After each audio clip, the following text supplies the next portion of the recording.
great Christmas gift, but it's only available through Black Friday, so head to mypatriotsupply.com to check out everything that's included. With all the uncertainty in the world, disaster preparedness is more important than ever. Go to mypatriotsupply.com and get prepared today. That's mypatriotsupply.com. Hey, I'm Mike Slater. My dad passed away at the age of 63. It's out of nowhere. Had a stroke. Super hard, obviously, for the whole family, but my dad had life insurance. This is why I have life insurance for my family, for my wife and 4 kids. And the best place to get life insurance is ethos.com, because you can do it in 10 minutes. And there's no medical exam and no blood test, just a few health questions. Get life insurance in 10 minutes so your family is protected. Ethos, E-T-H-O-S, ethos.com/Mike. Broadcasting from the Kanowski-Bresney studios comes the radio medium Laura Lee Show. I feel like you had to let him go. Yes, it is. He was on life support. You've taken on the burden for his passing. Is that true? That is right. There's something to do with a Barbie doll. He used to stick the old school Barbie dolls in the cake. Oh my God, you're giving me goosebumps right now. The radio medium Laura Lee Show. Tune into your spirit every Tuesday at 4 p.m. This is the Money Matters Radio Network, WBNW 1120 AM and W275 CM FM, Concord, Boston. The Money Matters Radio Network. Here at the Massachusetts Department of Elementary and Secondary Education, we are committed to all students not only attending, but succeeding at school. Your presence is powerful. Share why you attend at doe.mass.edu. Sponsored by the Massachusetts Department of Elementary and Secondary Education.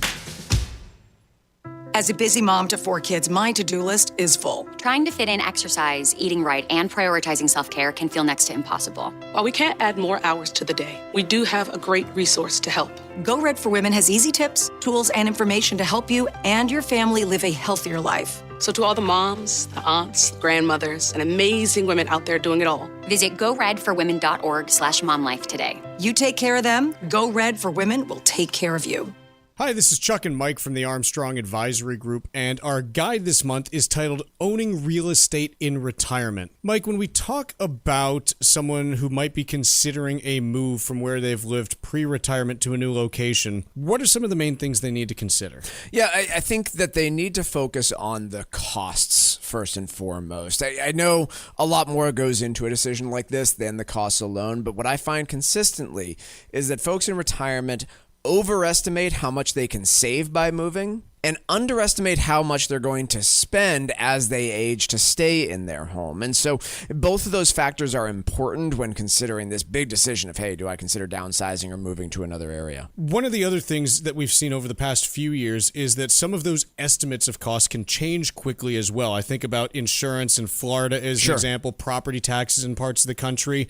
These are things that you need to account for, and that those costs might change as you go through retirement. Yeah, I mean, some of them are easy to identify. Like, yeah, insurance costs have sure gone up a lot, and maybe they'll continue to do so. Electricity costs are another one.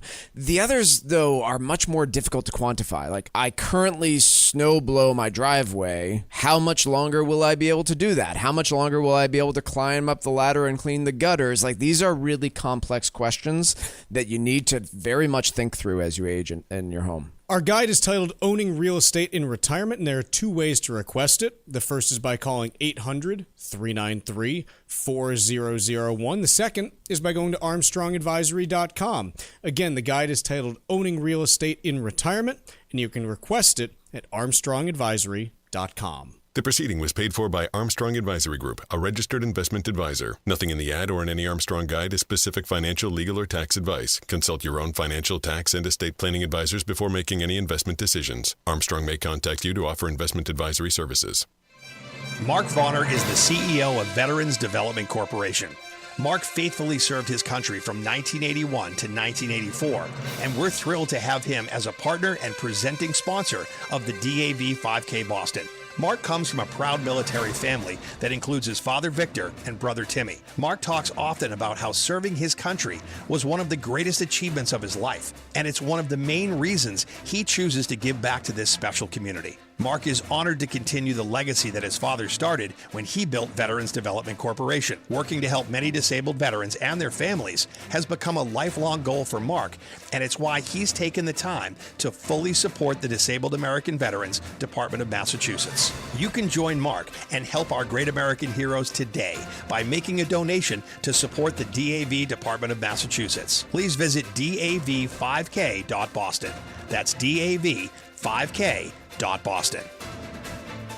Estate planning doesn't have to be complicated. Cushing & Dolan's new guide, The Simplicity of Joint Revocable Trusts, shows couples how to stay in control, avoid probate, and help protect what they've built for their family. Call 866-848-5699 right now and ask for your free copy today. That's 866-848-5699. Or request it online from our website, LegalExchangeShow.com. The proceeding was paid for and the views expressed are solely those of Cushing & Dolan. Cushing & Dolan and or Armstrong Advisory may contact you offering legal or investment services. Cushing & Dolan and Armstrong Advisory do not endorse each other and are not affiliated. This is Michael Valila, Adjutant of the Disabled American Veterans Department of Massachusetts. The DAV of Massachusetts has helped me and countless others adjust to civilian life through a variety of incredible programs. Through our local Veterans Assistance Program, we provide necessary services to veterans and their communities, such as food shopping, landscaping, and companionship, but we need your support. You can help by making a donation today. Please visit dav5k.boston. That's dav5k.boston.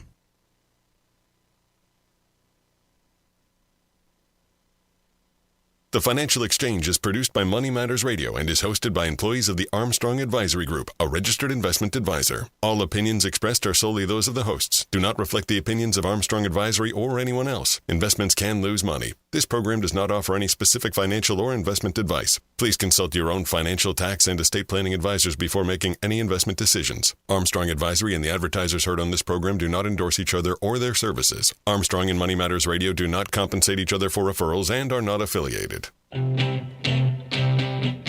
This is the Financial Exchange with Mike Armstrong and Paul Lane. Your exclusive look at business and financial news affecting your day, your city, your world. Stay informed and up to date about economic and market trends, plus breaking business news every day. The Financial Exchange is a proud partner of the Disabled American Veterans Department of Massachusetts. Help us support our great American heroes by visiting dav5k.boston and making a donation today. This is the Financial Exchange with Mike Armstrong and Paul Lane.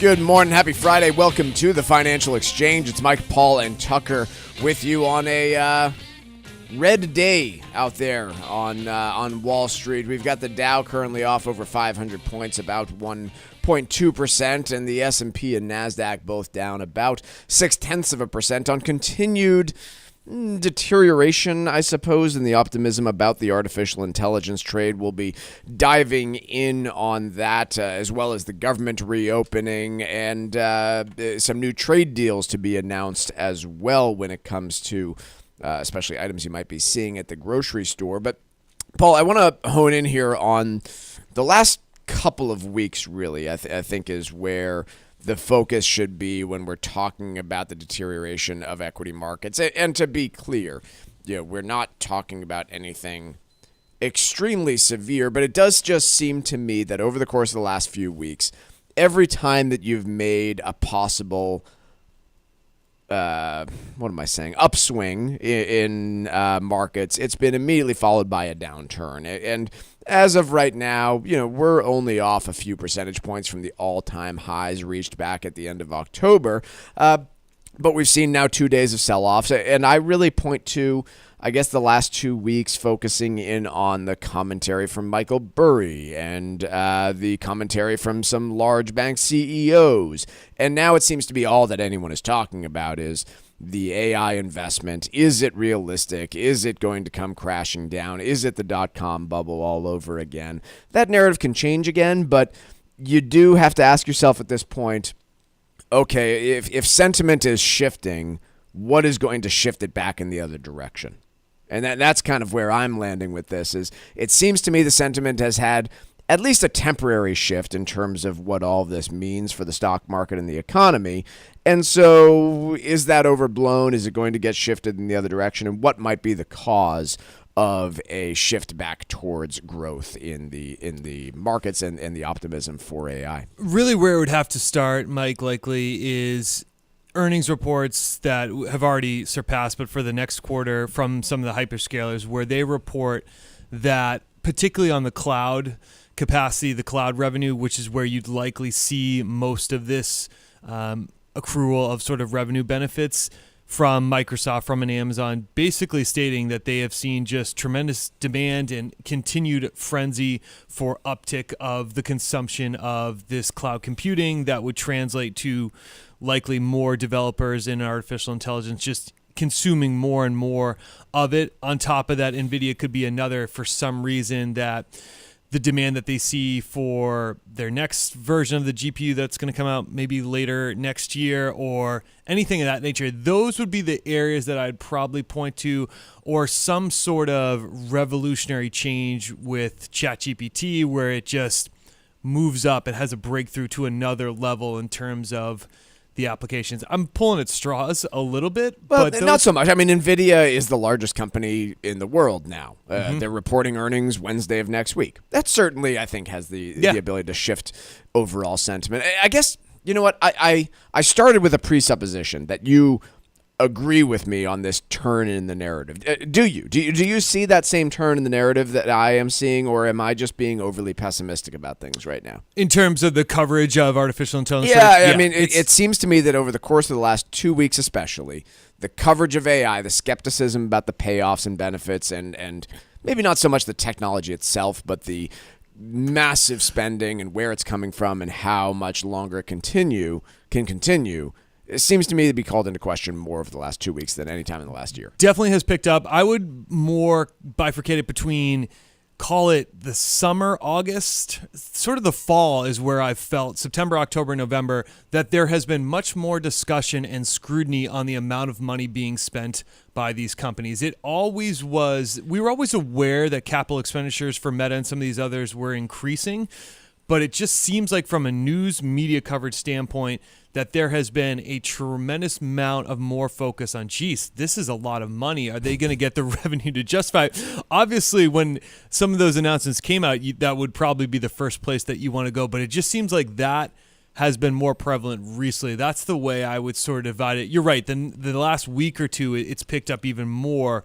But there's the Oracle Cloud deal is probably a good example of when was that announced. That was when we saw, that might be a month or two back. Yeah, we saw that was the one with OpenAI and Oracle. $300 billion, I believe, that they were projecting of future revenue growth, and the stock went up 30% in one day. And since then, it's sold off to levels lower than it was there. Right. That feels like, to me, trying to see if I can get a pinpoint on when that happened, where there was a bit of shift because they have to finance that with a lot of debt, and that's where we've had more of these conversations that you and I were having off air is, geez, how much debt is being taken on for this build out? And that was September 10th. Yeah. So that kind of moves in lockstep with what I was thinking there. Here's where I keep landing with all of this stuff, and the more I read and the more I look into it, I don't think there's much debate that AI is going to be a truly transformative technology, the scale of which is maybe similar to the internet, if not greater. I think there's surprisingly general agreement on that. I don't hear a lot of people. I hear a lot of people saying it's going to be a terrible transformation, scary and detrimental, it's scary and detrimental to labor and to all sorts of negatives. But even there, I see them acknowledging that it will be transformative. Mm-hmm. So I don't hear much debate there. Where I start to get when you start to ask the companies, where's the payoff going to come from?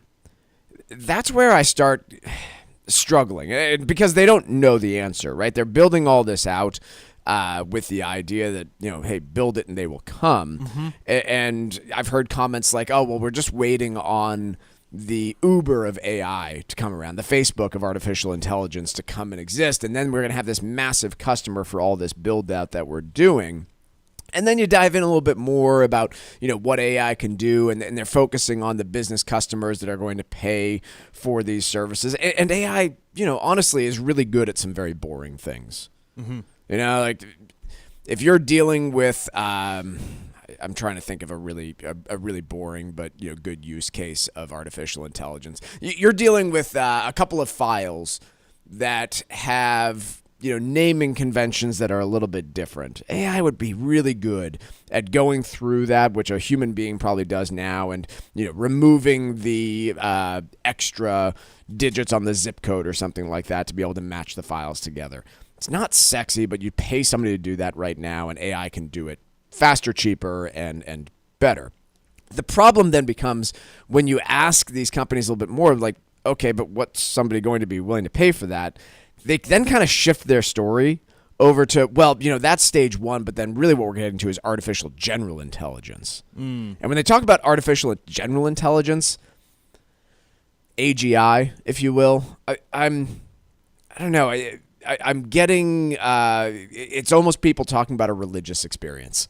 and that's where I start to get really concerned. It's like, hey, we have this thing that can do some really practical things for businesses and reduce headcount and make people more efficient. But someday, what you're really betting on is this idea that, computers are going to get to artificial general intelligence, and then, it's infinite from there. And I don't know. I struggle when people make that type of argument to me. I can't go there. It was something that I dove into at first, but I can't really go that far with it. But let's spin back to maybe the more elementary version of it is, if it's going to be a truly transformative technology, which it does seem like most people are on board with. And the parallels to the internet maybe are too easy and maybe we lean on them too much, but it seems the place I always come back to where there was a bubble that was created in the late 90s. There was reason for that bubble, though. If you look out the next decade into where our lives are today, the vision behind it was accurate. It's just the valuations on the companies got out of whack. And also, there were some companies that benefited from that tremendously, and no one could have projected how big they were going to get. Google, Amazon, eBay, PayPal, etc. And probably the same happens here in some extent, is that there are going to be some huge winners, but there also will be some huge losers. And also, we may be overbuilding infrastructure that to this point, we don't know where the revenue or where the innovation is going to come from yet. That's what makes it so hard. And that's what I think made it so difficult with the internet is you didn't know what it was going to look like. And that's where you can get valuations out of whack. Let's take a quick break. I want to organize our thoughts on this AI conversation. It's going to permeate the show throughout today and throughout the next several weeks. But let's take a quick break and just final thoughts on where we've come over the last couple of weeks on the AI trade, markets, optimism or pessimism about it. That's next here on the Financial Exchange. Missed one of our shows? Catch up anytime by asking your Alexa smart speaker to play the Financial Exchange. This is the Financial Exchange Radio Network. The U.S. Virgin Islands isn't just a postcard. It's alive with rhythm, culture, and celebration. This December through early January, St. Croix lights up with the Crucian Christmas Festival, a heritage carnival tradition dating back to the 1800s. There are incredible parades through Frederiksted as the festival village buzzes with live music, reggae, soca, and local island beats, as well as streets filled with the scent of authentic Caribbean flavors. Beyond the festival, there's St. Thomas, fresh with cruise hub energy, duty-free shopping, and panoramic views at Maggins Bay. St. John is quiet, wild, and pure, where every trail and beach is its own adventure. Explore one island or all three. Each offers something unique, all with warm hospitality and that easy island vibe. Travel from New England could not be easier. There's no passport needed and no money to exchange. This holiday season, plan your escape and fall naturally in rhythm with the heartbeat of the islands. Visit usvi.com and book your trip today. That's visit usvi.com. Hi, this is Chuck Zada from the Armstrong Advisory Group. Your home is more than just a place to live. It's part of your story. In retirement, real estate can play a powerful role in how you manage your wealth and plan for the next generation. Passing property to family members isn't always easy. One child might want to keep the home while another prefers to sell it. Maintenance costs, taxes, and distance to healthcare services are all important factors that need to be considered, which is why having a clear plan can help prevent family stress while keeping your wishes front and center. Our new guide, Owning Real Estate in Retirement, is designed designed to help you fit your property into a long-term strategy that supports your life today and preserves what matters most for your future. Get your free copy right now by calling 800-393-4001. That's 800-393-4001, or request the guide at armstrongadvisory.com. The proceeding was paid for by Armstrong Advisory Group, a registered investment advisor. Nothing in the ad or in any Armstrong guide is specific financial, legal, or tax advice. Consult your own financial, tax, and estate planning advisors before making any investment decisions. Armstrong may contact you to offer investment advisory services. Estate planning isn't just about taxes. It's about peace of mind. At Cushing & Dolan, we believe your plan should protect your family, not complicate your life. A joint revocable trust can help you do both. It lets you avoid probate, which means no court delays, no public filings, and no stress for your loved ones. Your estate stays private, and your family stays in control. Our new guide, The Simplicity of Joint Revocable Trusts, also explains how a trust can protect your children's inheritance from creditors, divorce, or bad financial decisions down the road. This guide makes it easy to understand why a joint trust may be the smart move for your family's future. Call 866-848-5699 right now and ask for your free copy of The Simplicity of Joint Revocable Trusts. That's 866-848-5699. Or request it online from our website, LegalExchangeShow.com. The proceeding was paid for and the views expressed are solely those of Cushing & Dolan. Cushing & Dolan and or Armstrong Advisory may contact you offering legal or investment services. Cushing & Dolan and Armstrong Advisory do not endorse each other and are not affiliated. Cardiovascular disease is the #1 killer of women, taking the lives of 1 in 3. That's more than all forms of cancer combined. For too long, heart disease and stroke have taken the lives of the women we love. But we're not giving up because we have something better, stronger, more powerful. We have each other. When we come together and go red, the more power we have against our greatest health threat. Visit GoRedForWomen.org today to learn more. It happens all over Massachusetts. Can you tie my shoes? In every home and every community. Be careful on your bike. Learning can happen anytime, anywhere.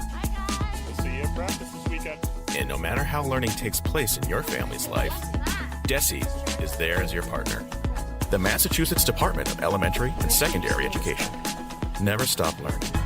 Find out more at mass.gov/back-to-school. Sponsored by the Massachusetts Department for Elementary and Secondary Education.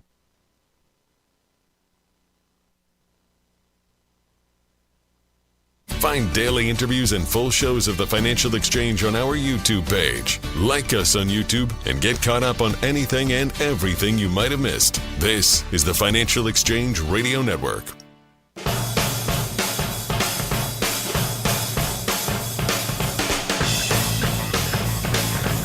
This segment of the Financial Exchange is powered by Circle K Convenience Stores. Circle K is now the official convenience store of the DAV Department of Massachusetts. On behalf of Circle K, thank you, veterans, for all you've done. So, before the break, we were wrapping up some conversations about the AI trade, and we've got it figured out. Yeah. We have all the answers here at the Financial Exchange, as you know. But there has been increased pressure on markets, at least. I don't think there's been any particularly tough questions of the companies involved. There hasn't really been the opportunity to ask those questions. But I think, generally speaking, there's been increased scrutiny over the levels of spending. And again, to highlight a few of these spending items, OpenAI, for example, has pledged to spend $1.4 trillion over the course of the next decade on artificial intelligence build-out. And they're a company that I think at last look, they're going to do between $14 billion and $20 billion of revenue this year. And reported a Q3 loss of $12.6 billion, according to Microsoft. Sure. So, these are big promises, I think, is the point that I am making here. And so the question that I continue to ask myself is, are we headed for a repeat of the .com era? And my guess would be not. History rarely repeats itself.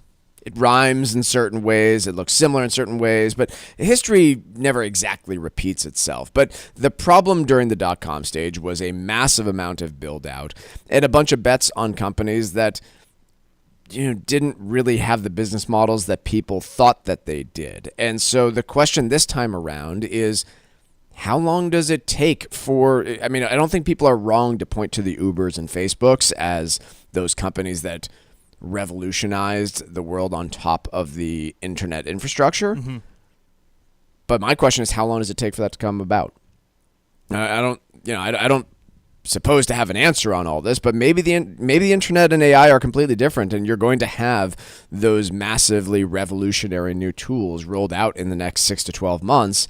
And it's not quite the concern that the dot-com bubble was, because again, when did Facebook go public? Like 2012. 2012? But created in 2004. Sure, but years after the hype of the dot-com totally. era. I was going to go that with Google. I mean, Google's probably the best example, like acting as basically the front door for the internet. They were probably early 2000s in terms of when they really picked up significant momentum. I believe their IPO was maybe 04.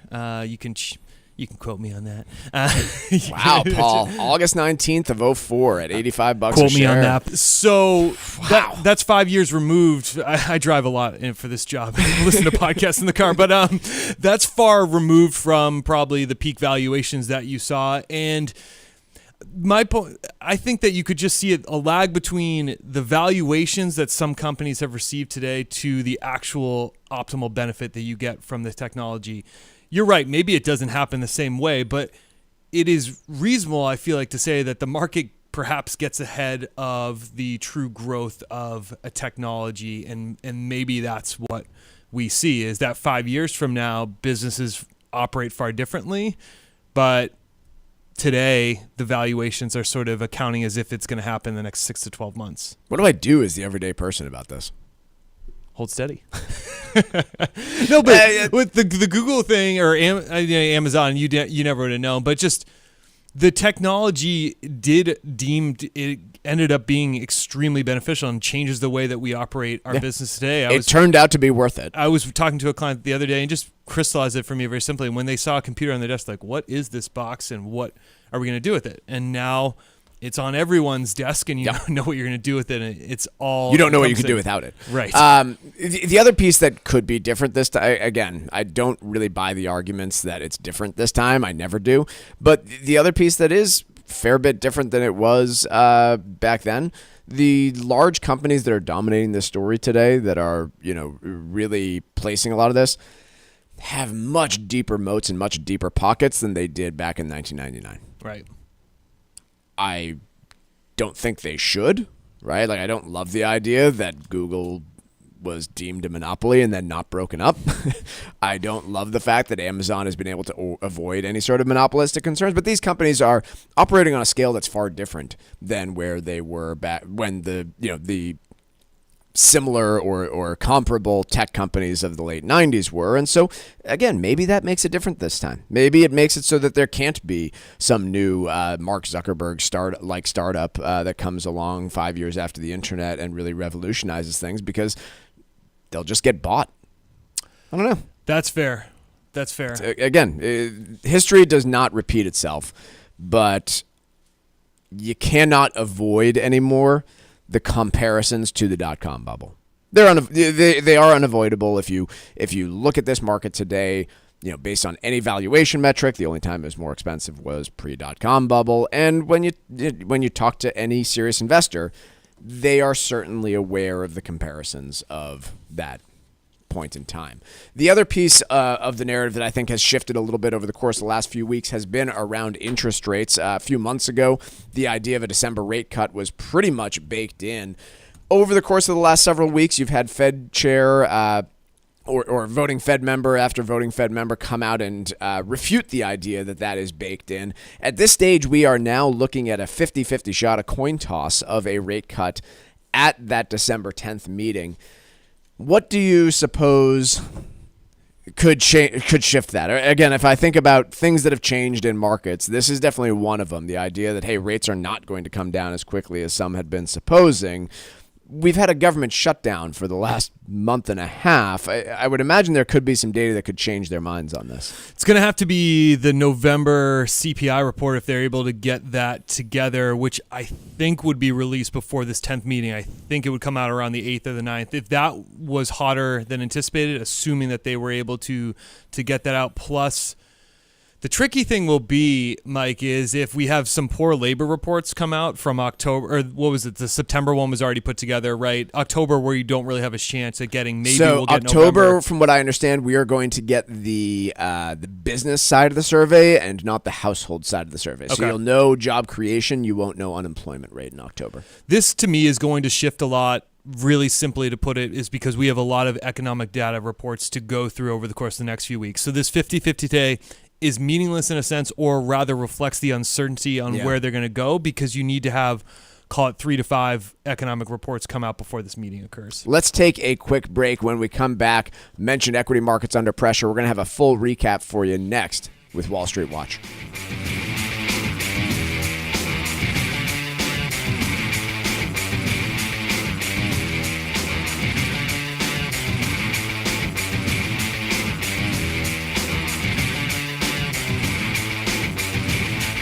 Like us on Facebook and follow us on Twitter @TFE Show. Breaking business news is always first, right here on the Financial Exchange Radio Network.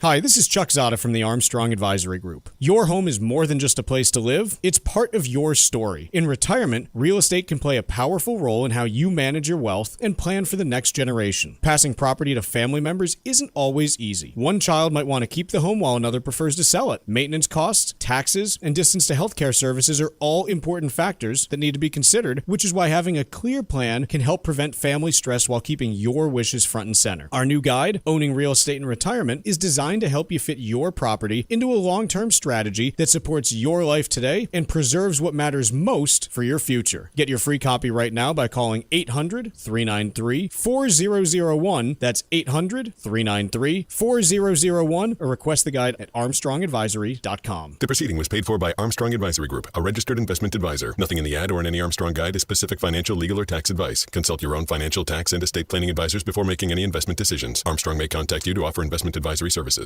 Are you over the age of 50? Want peace of mind and financial security for your family? Here's an important message to you from Senior Care USA. The average funeral now costs over $10,000. That leaves your loved ones the burden of paying your debts and funeral costs. Our plans start as low as $1 per day and will pay your family up to $30,000 to help pay for your funeral and other expenses. There are no medical exams. Your rates will never increase, and your plan cannot be canceled, regardless of your medical conditions, as long as you make your premium payments. Get up to $30,000 in final expense insurance. Call now for free information. Just answer a few simple questions and get approved right over the phone in just a few minutes. Call right now. Call 800-378-3818. 800-378-3818. 800-378-3818. That's 800-378-3818.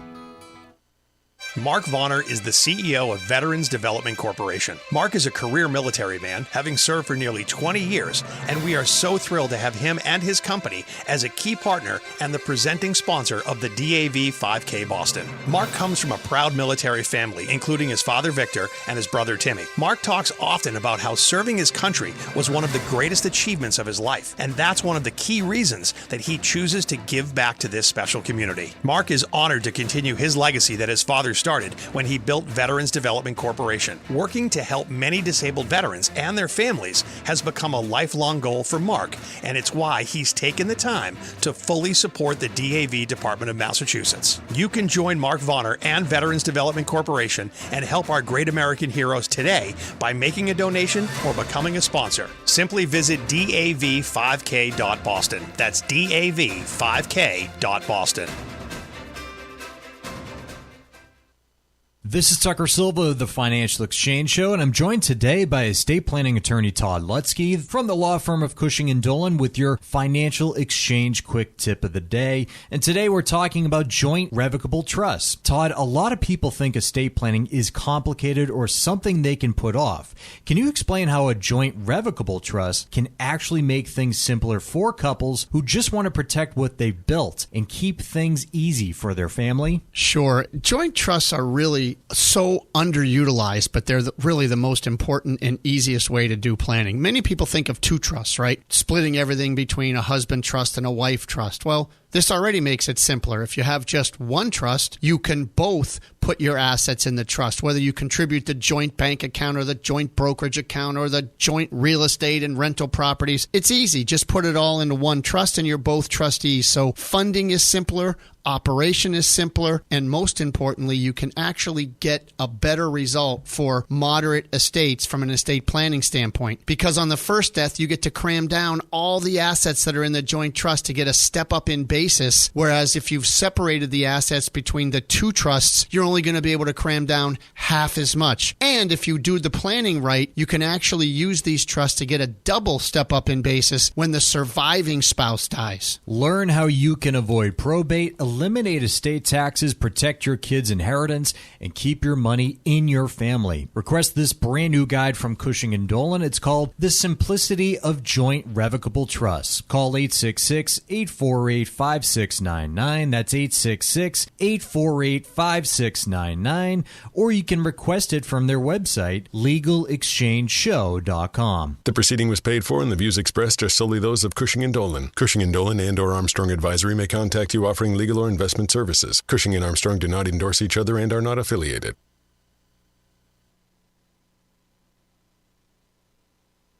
Time now for Wall Street Watch. A complete look at what's moving markets so far today, right here on the Financial Exchange Radio Network. Markets in the red again today after yesterday's sell-off driven by high valuation concerns in the tech sector and uncertainty about interest rates at the Fed's upcoming December meeting. However, we are seeing some dip buying.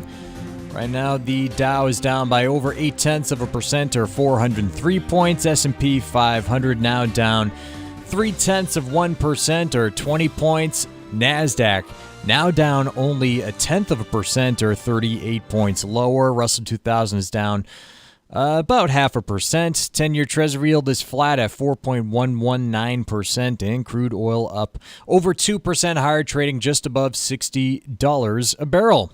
Breaking news from Walmart this morning after the retail giant said CEO Doug McMillon is retiring early next year. McMillon has served as Walmart's CEO since 2014. John Furner will take over the role and has been the CEO of Walmart's U.S. business since 2019. Furner started with Walmart in 1993 as an hourly associate. Walmart stock is down by 2%. Meanwhile, Applied Materials reported better than expected quarterly results driven by the AI boom. However, the semiconductor maker gave a disappointing outlook for next year, including modest full-year revenue guidance. Shares are down about 2%. Elsewhere, ticket vendor StubHub reported a third-quarter net loss of about $1.3 billion. The company blamed a one-time stock-based compensation charge. StubHub also said it would not provide guidance for the current quarter. StubHub shares sinking 24%.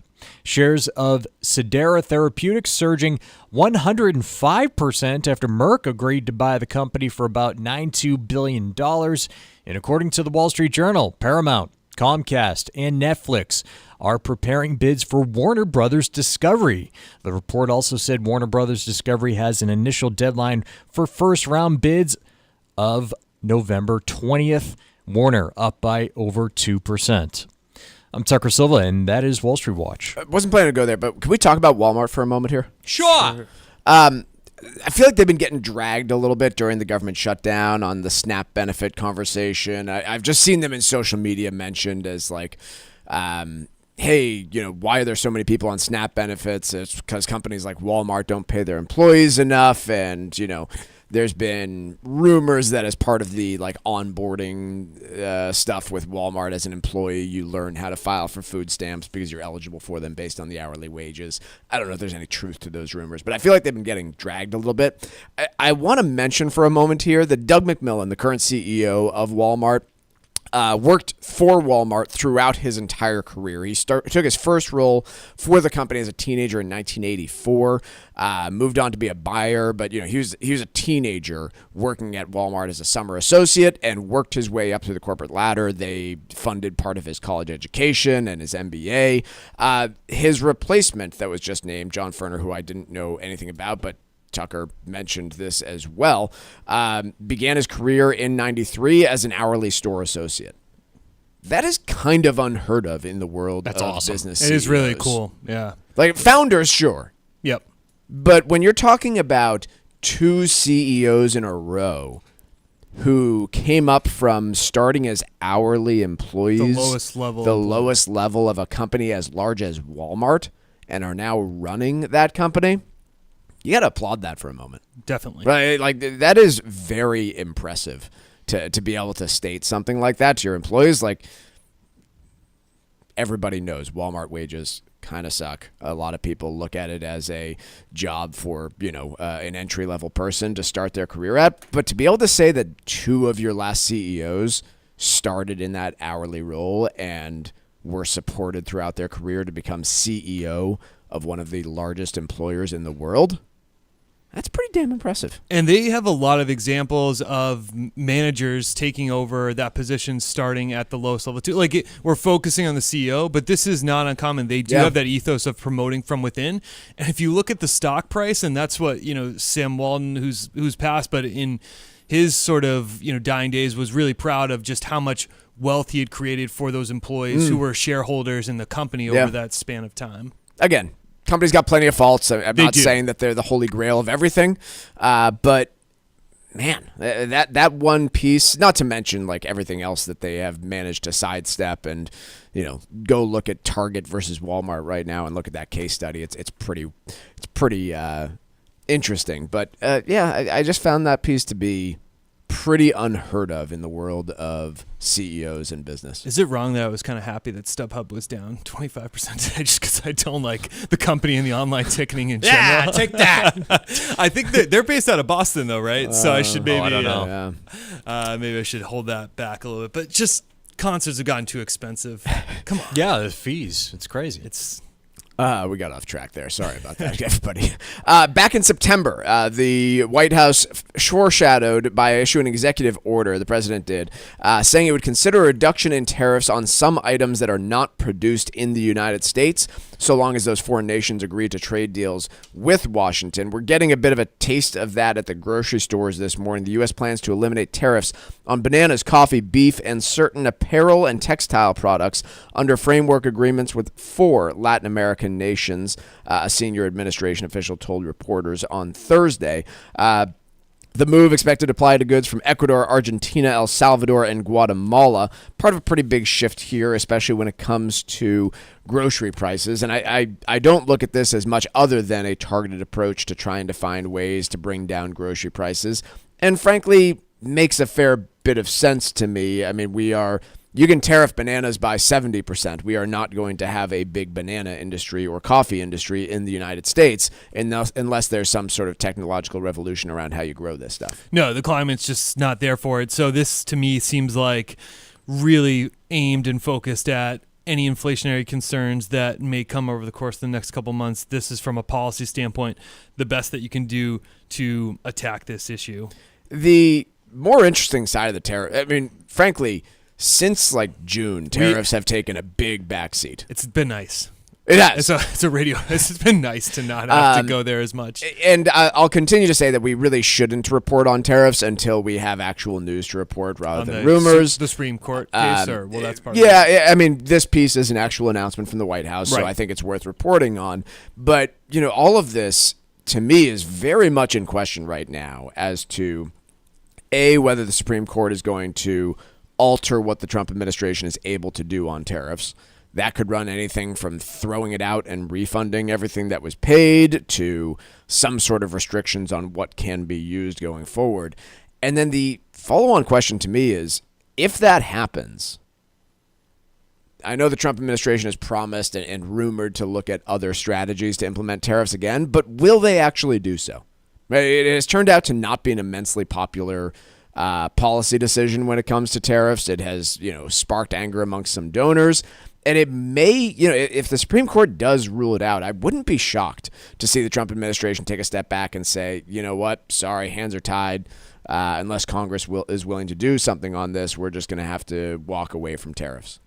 Really, you don't think they'll try and pivot and find? Because I've read that there's other ways that they could kind of mask these, right? There are. They take longer. They'd be more dragged around by processes. But there are other laws that they can use to implement tariffs.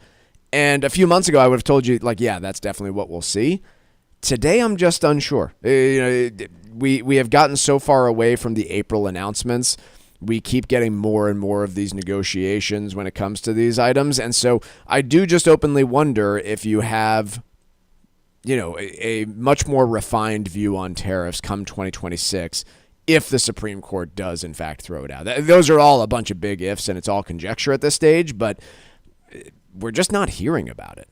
My head would spin as to what that would mean if they had to be all refunded, the tariffs, or if they threw it out. I just can't even go there on a Friday. Right? Hundreds of billions of dollars that you need to figure out how to refund to individual companies that are sometimes the size of 5 employees. Good luck. Yeah, that would be pretty messy. Let's take a quick break here. When we come back, 900,000 new homeowners underwater on their homes. Does that signal a problem with the housing market? We'll be covering it next on the Financial Exchange.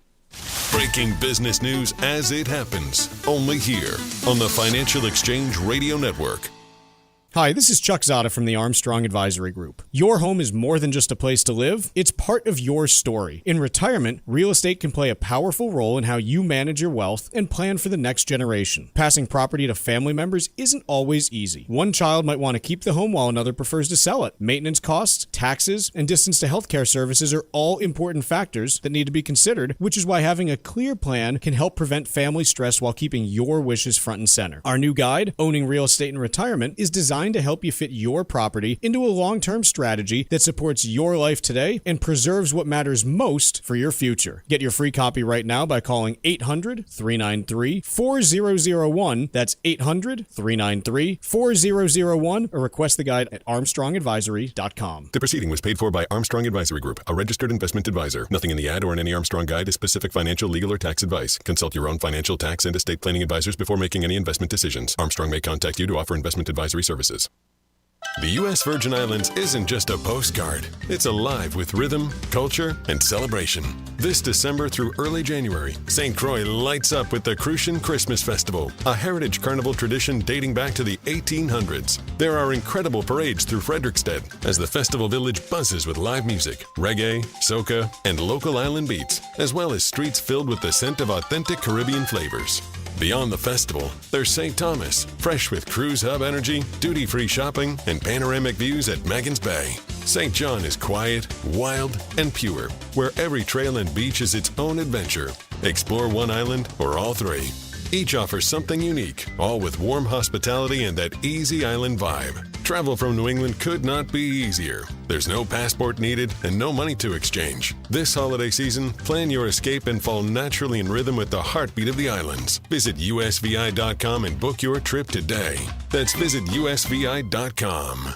Estate planning isn't just about taxes. It's about peace of mind. At Cushing & Dolan, we believe your plan should protect your family, not complicate your life. A joint revocable trust can help you do both. It lets you avoid probate, which means no court delays, no public filings, and no stress for your loved ones. Your estate stays private, and your family stays in control. Our new guide, The Simplicity of Joint Revocable Trusts, also explains how a trust can protect your children's inheritance from creditors, divorce, or bad financial decisions down the road. This guide makes it easy to understand why a joint trust may be the smart move for your family's future. Call 866-848-5699 right now and ask for your free copy of The Simplicity of Joint Revocable Trusts. That's 866-848-5699. Or request it online from our website, LegalExchangeShow.com. The proceeding was paid for and the views expressed are solely those of Cushing & Dolan. Cushing & Dolan and or Armstrong Advisory may contact you offering legal or investment services. Cushing & Dolan and Armstrong Advisory do not endorse each other and are not affiliated.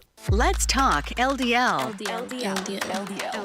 AKA bad cholesterol. The higher your LDL cholesterol, the higher your risk of a heart attack or stroke. Your health matters. Know your number. Talk to your doctor and get your cholesterol checked. And learn how to help lower your LDL bad cholesterol. Because your health is in your hands. Find out more at heart.org/LDL. It happens all over Massachusetts. Can you tie my shoes? In every home and every community. Be careful on your bike. Learning can happen anytime, anywhere. We'll see you at practice this weekend. And no matter how learning takes place in your family's life, DESE is there as your partner. The Massachusetts Department of Elementary and Secondary Education. Never stop learning. Find out more at mass.gov/back-to-school. Sponsored by the Massachusetts Department for Elementary and Secondary Education.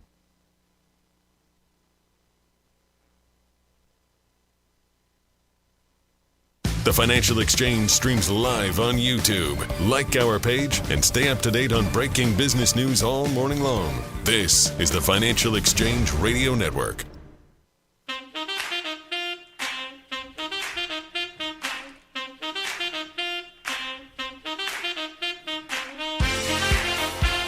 Tucker, have you noticed that the more I like a song, the longer I let it play? Let it ride, baby. Coming at you. Nearly 900,000 new homeowners are underwater on their mortgages.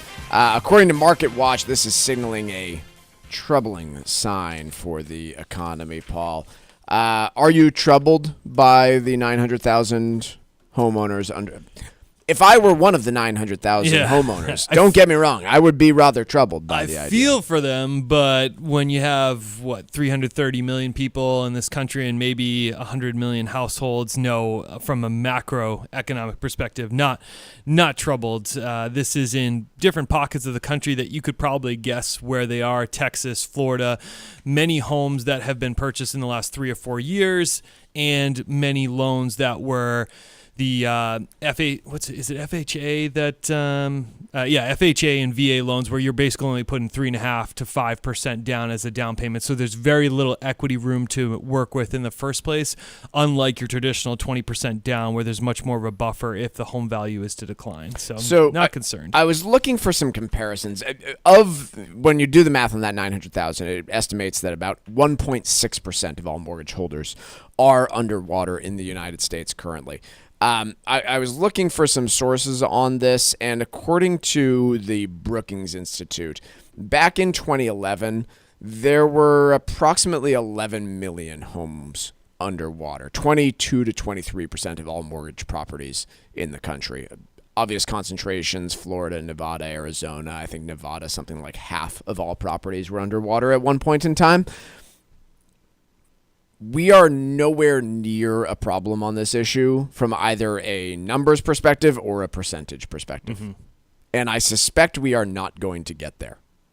No. Again, I cannot emphasize enough how much this is not an issue that we need to worry about right now. Plenty of other ones out there. If you want something to scare you, there's plenty out there for you to be scared about. I really don't think underwater homes is going to be the issue that sinks this economy.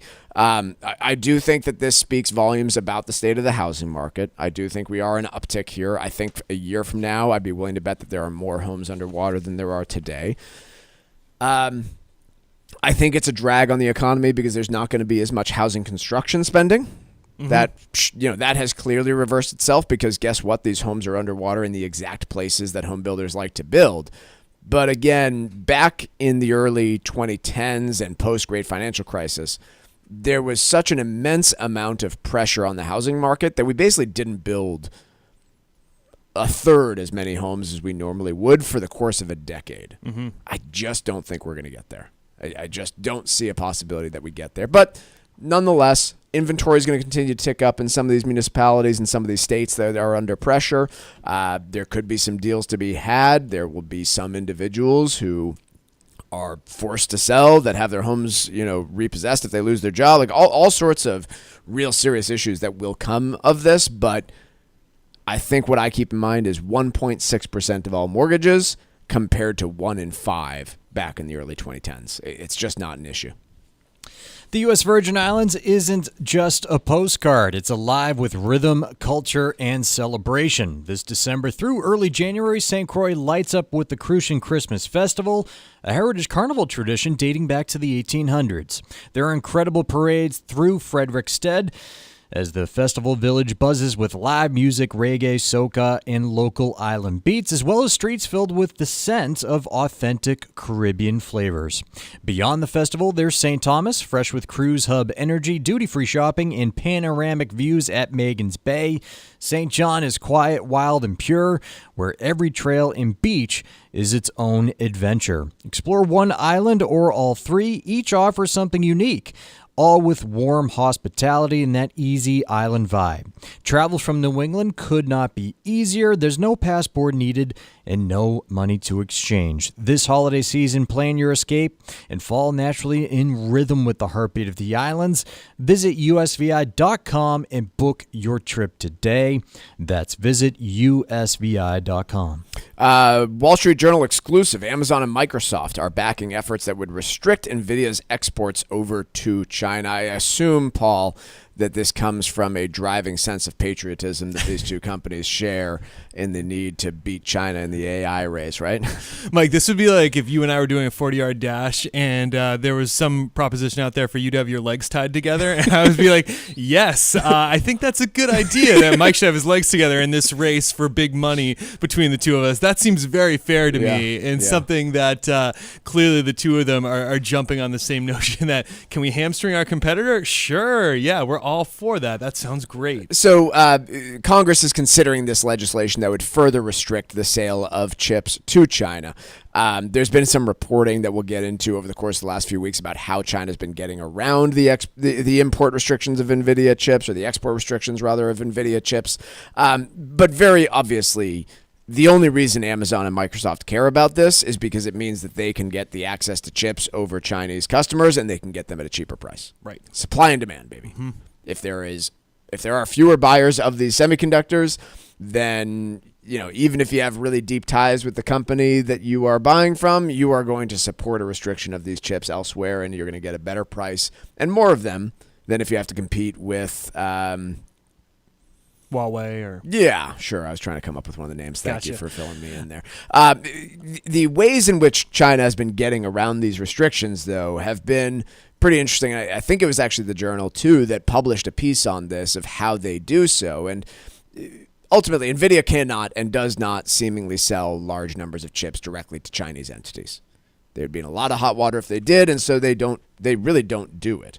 But you have to remember what we're talking about here, which is they want to have access to these chips to be able to run computer programs. They don't necessarily need to physically have a semiconductor. It's not a magnet that you need to put into a device that you run.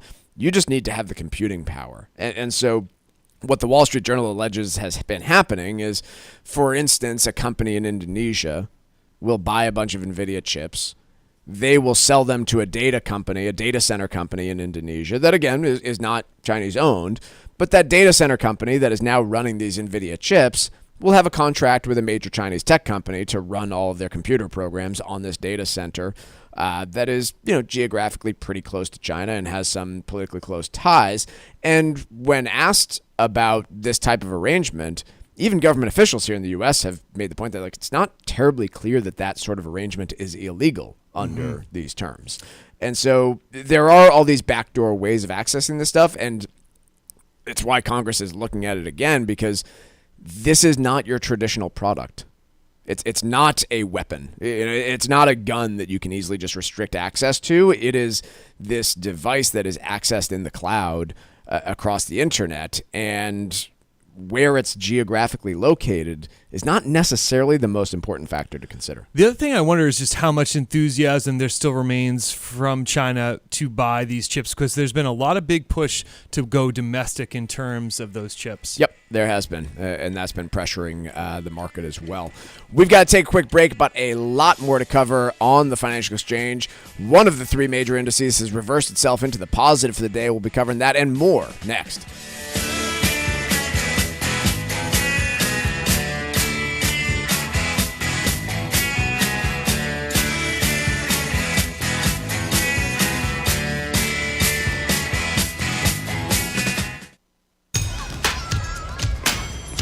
Here at the Massachusetts Department of Elementary and Secondary Education, we are committed to all students not only attending, but succeeding at school. Your presence is powerful. Share why you attend at doe.mass.edu. Sponsored by the Massachusetts Department of Elementary and Secondary Education. Sometimes we know what's next. Other times, it's impossible to know. Life can change in an instant. Don't be caught standing by the next time someone's heart stops. Knowing CPR gives you the ability to act and takes you from bystander to lifesaver. CPR is a life-saving skill. Join the nation of lifesavers today by learning CPR at heart.org/nation. National support for CPR education provided by Elevance Health Foundation.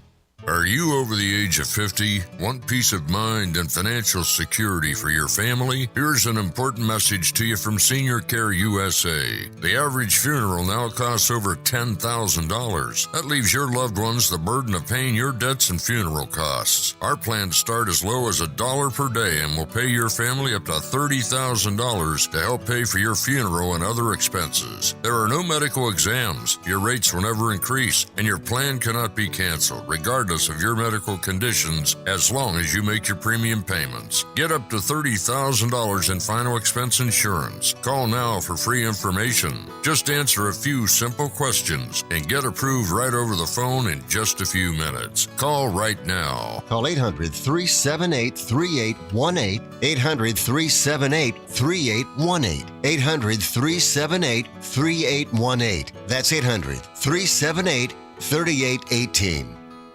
Did you outgrow your timeshare and now you want out? But you can't. You can't sell it, and you can't get out of the contract. Imagine trying to get out of your mortgage. That's what a timeshare is. You can't just call up the bank and say, I don't want to pay it anymore. But we may be able to help you do just that. Listen, a timeshare maybe for you once was a great thing, but now you don't use it much, and they are not easy to get rid of. Plus, you do have to pay for it every month. Qualified timeshare owners can get out of their contract legally and permanently without ruining your credit or even filing bankruptcy. And imagine, no more mortgage payment or fees. Call the Timeshare Exit Hotline qualification line now. It's free to learn more. 800-455-7967. 800-455-7967. 800-455-7967. That's 800-455-7967. Paid for by Timeshare Defense. This is the Money Matters Radio Network, WBNW 1120 AM and W275 CM FM, Concord, Boston. The Money Matters Radio Network. Estate planning doesn't have to be complicated. Cushing & Dolan's new guide, The Simplicity of Joint Revocable Trusts, shows couples how to stay in control, avoid probate, and help protect what they've built for their family. Call 866-848-5699 right now and ask for your free copy today. That's 866-848-5699. Or request it online from our website, LegalExchangeShow.com. The proceeding was paid for and the views expressed are solely those of Cushing & Dolan. Cushing & Dolan and or Armstrong Advisory may contact you offering legal or investment services. Cushing & Dolan and Armstrong Advisory do not endorse each other and are not affiliated. This is Michael Valila, Adjutant of the Disabled American Veterans Department of Massachusetts. The DAV of Massachusetts has helped me and countless others adjust to civilian life through a variety of incredible programs. Through our local Veterans Assistance Program, we provide necessary services to veterans and their communities, such as food shopping, landscaping, and companionship, but we need your support. You can help by making a donation today. Please visit dav5k.boston. That's dav5k.boston. Mark Vonner is the CEO of Veterans Development Corporation. His dedication to serving our veterans has made an incredible impact on his family and employees. And he is so proud to be the presenting sponsor of the DAV 5K Boston.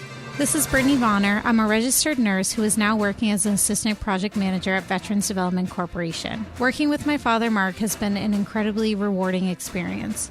Our company is dedicated to serving VA hospitals and veteran communities. We don't just build facilities, we build environments that support healing, resilience, and family.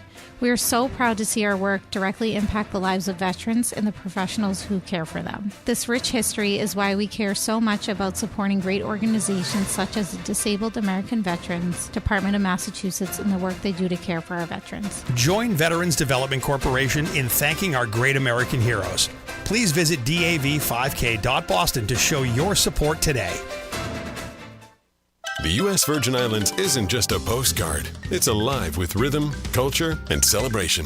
This December through early January, St. Croix lights up with the Crucian Christmas Festival, a heritage carnival tradition dating back to the 1800s. There are incredible parades through Frederiksted as the festival village buzzes with live music, reggae, soca, and local island beats, as well as streets filled with the scent of authentic Caribbean flavors.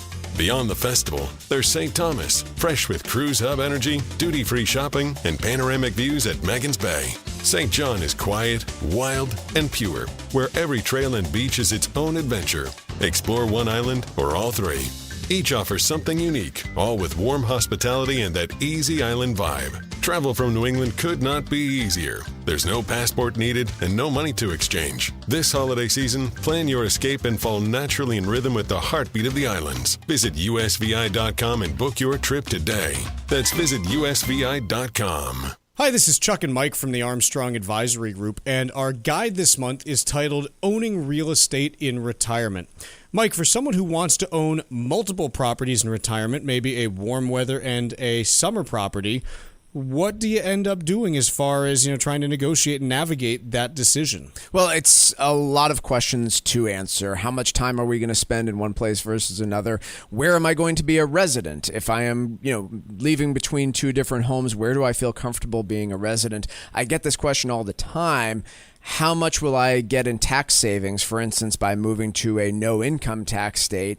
And what ends up happening, though, sometimes is they make that decision based on income tax and don't realize where a lot of the cost savings comes, which is estate taxes. And so if I'm going to own multiple properties, where do I intend on actually making my residency? And will I be able to commit to that for the long term is an important one. Another piece there, look, at a certain point in everyone's life, that travel and moving between two places and even maintaining two places becomes challenging.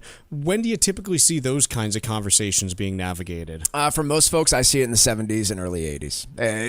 That's when this stuff starts to change for a lot of people, but ultimately it's customized to each individual, and you might be able to afford one scenario if you're willing to rent out your property for a period of time. Sure. It really comes down to customizing for your situation. Our guide this month is titled Owning Real Estate in Retirement, and you can request it by calling 800-393-4001 or going to armstrongadvisory.com. That guide again is titled Owning Real Estate in Retirement, and you can request it by calling 800-393-4001. The proceeding was paid for by Armstrong Advisory Group, a registered investment advisor. Nothing in the ad or in any Armstrong guide is specific financial, legal, or tax advice. Consult your own financial, tax, and estate planning advisors before making any investment decisions. Armstrong may contact you to offer investment advisory services.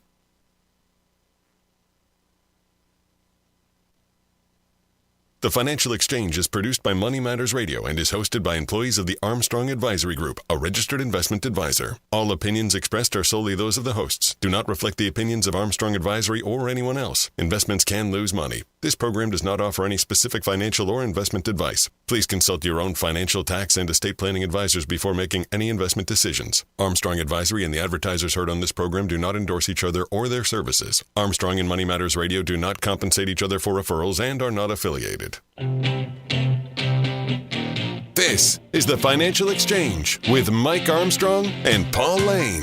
Your exclusive look at business and financial news affecting your day, your city, your world. Stay informed and up to date about economic and market trends, plus breaking business news every day. The Financial Exchange is a proud partner of the Disabled American Veterans Department of Massachusetts. Help us support our great American heroes by visiting dav5k.boston and making a donation today. This is the Financial Exchange with Mike Armstrong and Paul Lane.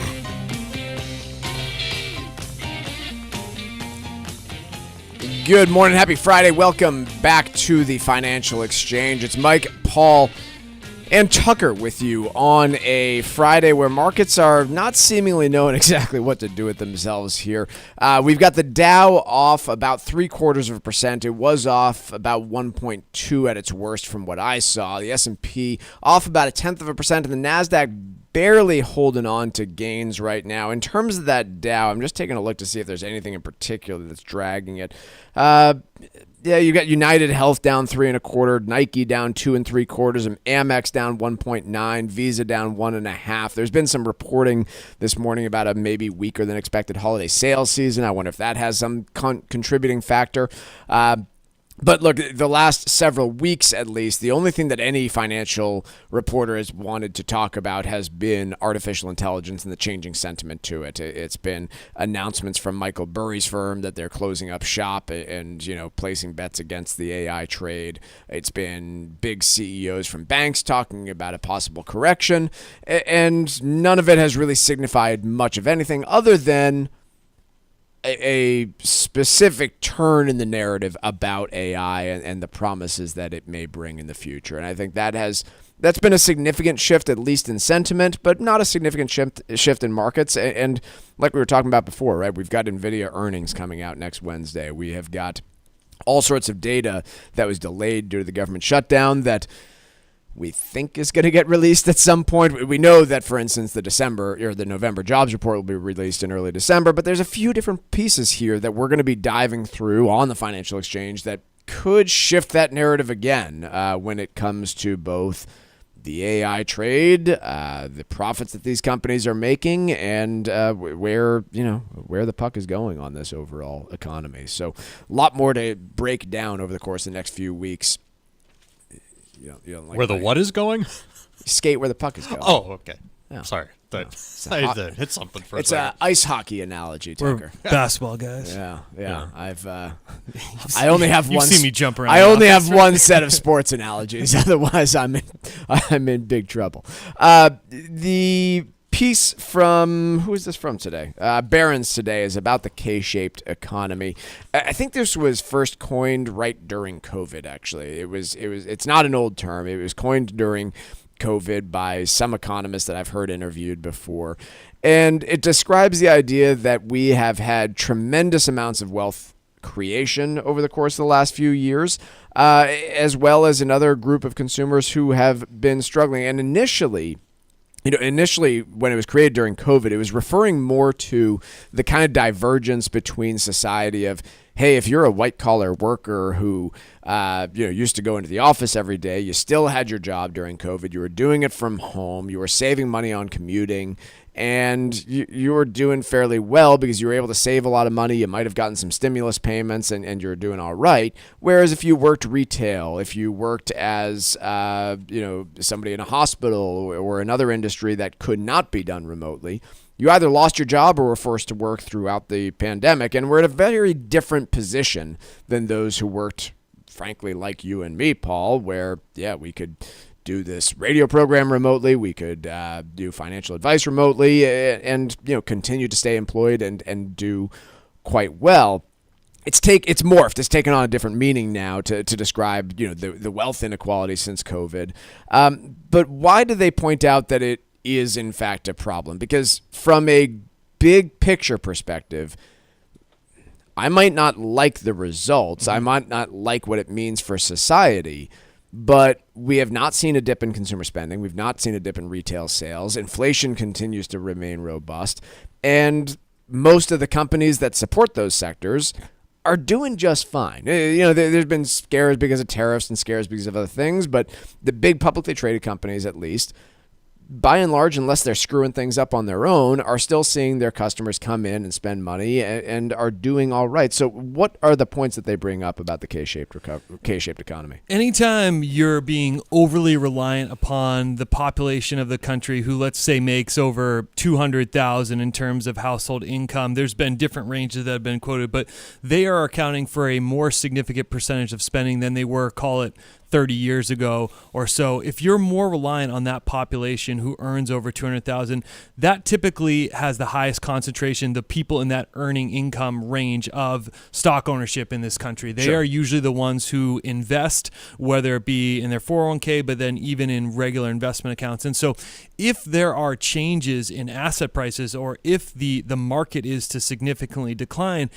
to me, we are at a point in time where it seems as if the market is even more tethered to the overall well-being of the economy because we're so reliant on those higher income consumers than we were previously, that it can just leave you in a unstable place where you're really more subject to the woes, the ups and downs of the market versus the pure, brass tacks income growth leading to more stimulation of economic activity in the country. And Jared Bernstein, who was the chair counsel of economic advisors back for Biden, had mentioned this point with that $1 decline in the stock market could equate to 2 to 3 cents in less spend in the country. And so that just kind of puts some context behind perhaps what could be the problem there. Yeah, I think there is that piece of concentration. And so, yeah, if you have the wealth effect reverse itself in some meaningful way because of a stock market that, the bubble explodes and suddenly you have people feeling less wealthy, I think there's a specific risk to that economy there. The other piece is much more... It's a lot more nuanced and much more difficult to put your finger on exactly, but I think everyone would agree that having 10% of the population do like half of the spending just doesn't sound great for society. No. And I think we can, all acknowledge for a second that, yeah, if you're feeling left out of the economic momentum, if you're feeling as though, hey, the rest of the world is moving forward and here in my part of the world I am falling behind because my job doesn't involve AI and I don't have a 401k and I don't own my home, then you're going to be more inclined to vote for, I think, significant change. And so I think about this in its role in a democracy, and it just doesn't... Well, I guess let me put it this way. If you're comfortable with the status quo, it probably doesn't spell great things if you have this severe K-shaped economy where a large portion of the population feels left behind.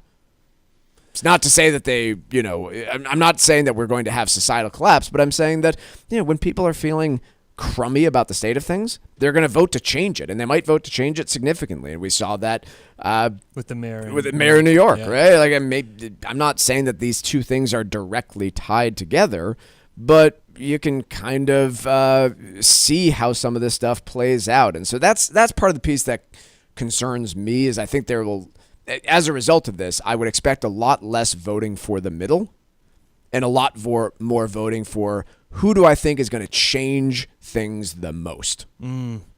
And so I don't know. I think I see some evidence of that here and there, and I wouldn't be surprised to see more of it directly as a result of these K-shaped divergences in wealth in our society. Yeah, it could erode at the core belief of the country from an economic perspective of capitalism. It starts to erode that belief. If you'll continue to work hard, you can continue to earn more and be able to kind of take your place in the country from an economic standpoint. If all of a sudden that people in the middle or lower class just feel like that is totally out of reach, and some people may already feel that way today, then it doesn't spell great for the overall economy. Hard to quantify all that. When you feel the system isn't working for you, you vote to change the system. Right.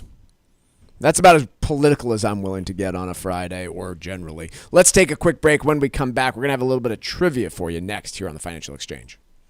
Find daily interviews and full shows of the Financial Exchange on our YouTube page. Subscribe to our page and get caught up on anything and everything you might have missed. This is the Financial Exchange Radio Network. We're proud to announce that Circle K is now the official convenience store of the DAV Department of Massachusetts. At Circle K, supporting those who bravely served our country isn't just a commitment, it's a heartfelt mission. Circle K is honored to stand with the DAV Department of Massachusetts to ensure that veterans receive the care and recognition they deserve. If you'd like to do your part, please visit davma.org. Thank you for standing with Circle K and the DAV Department of Massachusetts, and thank you, veterans, for all you've done. Estate planning doesn't have to be complicated. Cushing & Dolan's new guide, The Simplicity of Joint Revocable Trusts, shows couples how to stay in control, avoid probate, and help protect what they've built for their family. Call 866-848-5699 right now and ask for your free copy today. That's 866-848-5699. Or request it online from our website, LegalExchangeShow.com. The proceeding was paid for and the views expressed are solely those of Cushing & Dolan. Cushing & Dolan and or Armstrong Advisory may contact you offering legal or investment services. Cushing & Dolan and Armstrong Advisory do not endorse each other and are not affiliated. Hi, this is Chuck Zada from the Armstrong Advisory Group. Your home is more than just a place to live. It's part of your story. In retirement, real estate can play a powerful role in how you manage your wealth and plan for the next generation. Passing property to family members isn't always easy. One child might want to keep the home while another prefers to sell it. Maintenance costs, taxes, and distance to healthcare services are all important factors that need to be considered, which is why having a clear plan can help prevent family stress while keeping your wishes front and center. Our new guide, Owning Real Estate in Retirement, is designed to help you fit your property into a long-term strategy that supports your life today and preserves what matters most for your future. Get your free copy right now by calling 800-393-4001. That's 800-393-4001 or request the guide at armstrongadvisory.com. The proceeding was paid for by Armstrong Advisory Group, a registered investment advisor. Nothing in the ad or in any Armstrong guide is specific financial, legal, or tax advice. Consult your own financial, tax, and estate planning advisors before making any investment decisions. Armstrong may contact you to offer investment advisory services. Mark Vonner is the CEO of Veterans Development Corporation. His dedication to serving our veterans has made an incredible impact on his family and employees. And he is so proud to be the presenting sponsor of the DAV 5K Boston. My name is Ashley Vonner, Director of Operations at Veterans Development Corporation. I wanted to learn the family business under the guidance of my father, Mark Vonner. VDC is more than a general contractor. It's a service-disabled, veteran-owned small business that goes above and beyond for the veteran community. With Mark's military background, serving in the Marine Corps, our company is committed to supporting the Disabled American Veterans Department of Massachusetts. VDC has been the presenting sponsor for the DAV 5K for many years, striving to spread awareness of this great organization. Working for Veterans Development Corporation has shaped me into the person I am today, and I am proud to be a part of this organization. Please visit DAV5K.Boston to show your support today. Hey, listen, are you a 50-year-old person looking for term life insurance? Then you need to talk to Bob.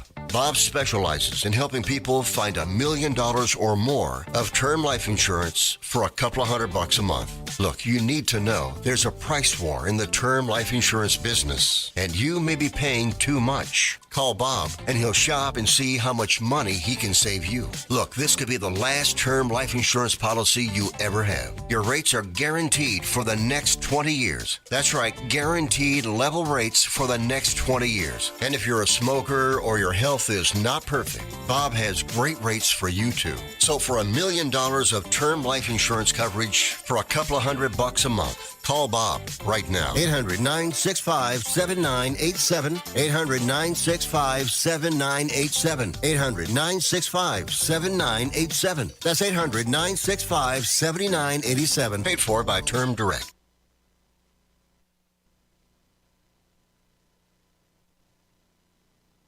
The Financial Exchange is now available every day from 11 to noon on SiriusXM's Business Radio Channel 132. Stay informed about the latest from Wall Street, fiscal policy, and breaking business news every day.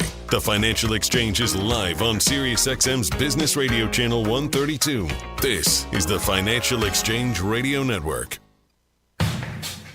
The Financial Exchange is a proud partner of the Disabled American Veterans Department of Massachusetts, and this year's race was a tremendous success. If you weren't able to attend but would still like to help our great American heroes, please visit DAV5K.Boston and make a donation. Your participation helps provide vital services like free transportation to medical appointments and safe housing for single veterans and their families. Donate today at DAV5K.Boston. That's DAV5K.Boston. Time for trivia here on the Financial Exchange. And earlier today, the price of Bitcoin dipped below $95,000 in October. Bitcoin hit its all-time high of $126,000.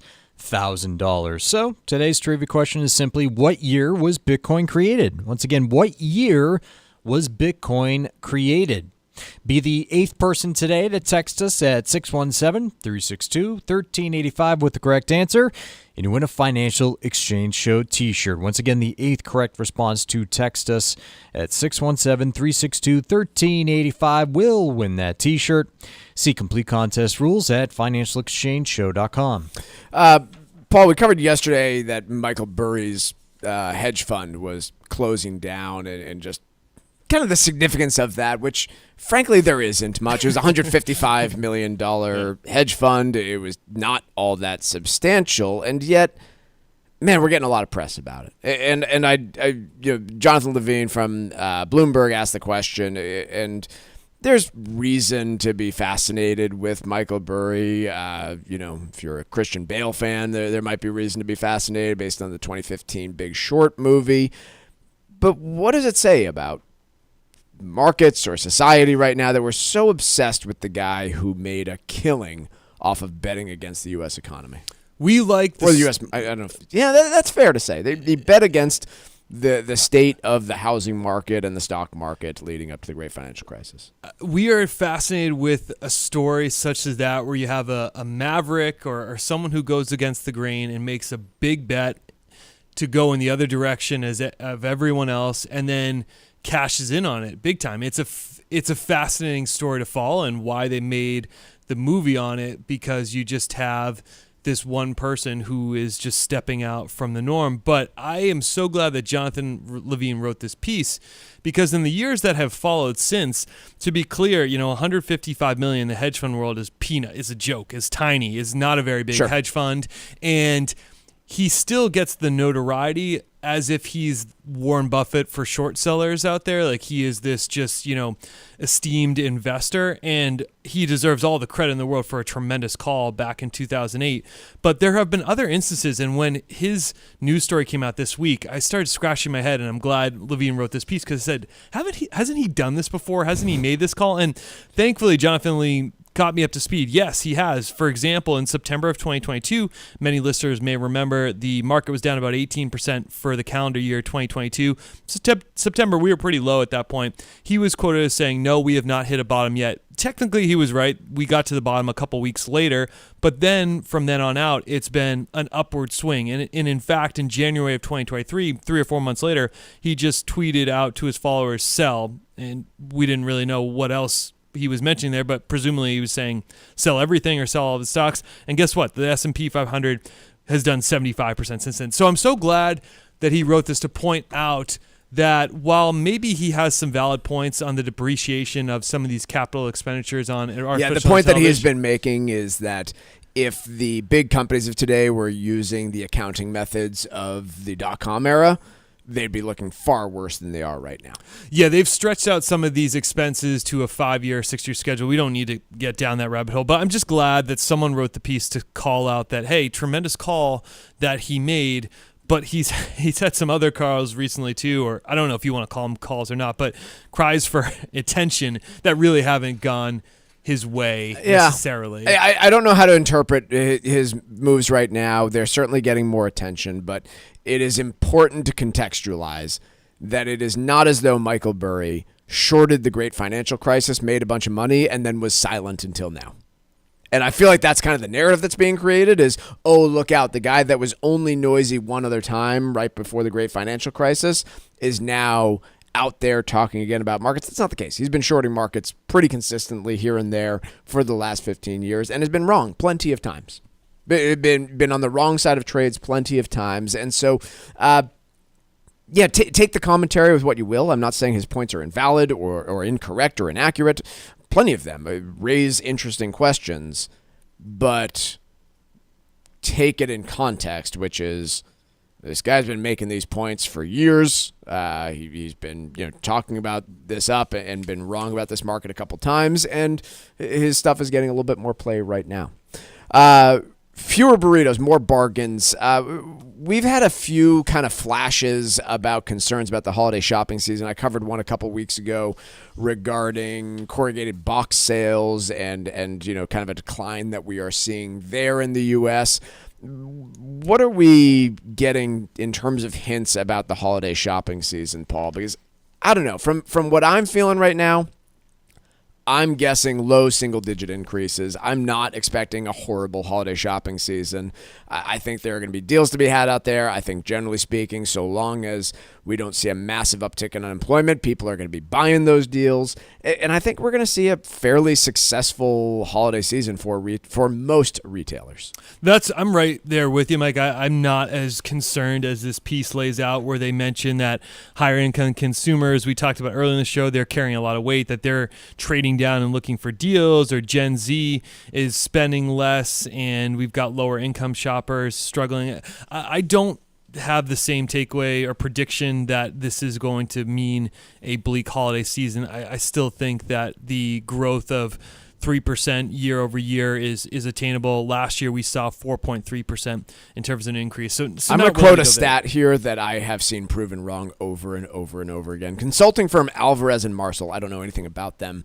I have not seen this company cited before, but they conducted a consumer sentiment survey that polled over 2,000 shoppers. They found 24% of respondents earning $100,000 or more a year are planning to spend less this holiday season. Every time I have heard about some company saying, yeah, this is the year that I'm going to really pinch pennies and get my financial house in order, it has been proving horribly wrong moments later. And so any survey out there telling me that, yeah, consumers are really pinching pennies this time around and they're worried about the state of things and they're going to pull back their spending plans, treat it with a high degree of skepticism, because it's just not happened until they literally can't spend. Right. The credit card gets maxed out. They don't have a job. Those are the scenarios where we do actually see consumer spending pull back. But so long as there is a credit card available to max out, we tend to do it. And I'll tell you, I'm hearing a heck of a lot more repeats of the YOLO, book that trip type mentality like we were hearing back in 2021 than I have for the last several years. So I don't know. I'm just not buying it. I'm someone who's pretty locked into their month-to-month budget, but I've never looked back to see if the holiday spending, like where I've been on the holiday spending standpoint. I'm sure it's gone up every single year, but I don't know who would even know if they're spending less than they were last year. Maybe there are some people out there, but they're actually good at very budgeting. Few. Let's take. Hey, I'm good. Let's take a quick break. When we come back, we've got some Wall Street Watch, also the trivia winner next here on the Financial Exchange.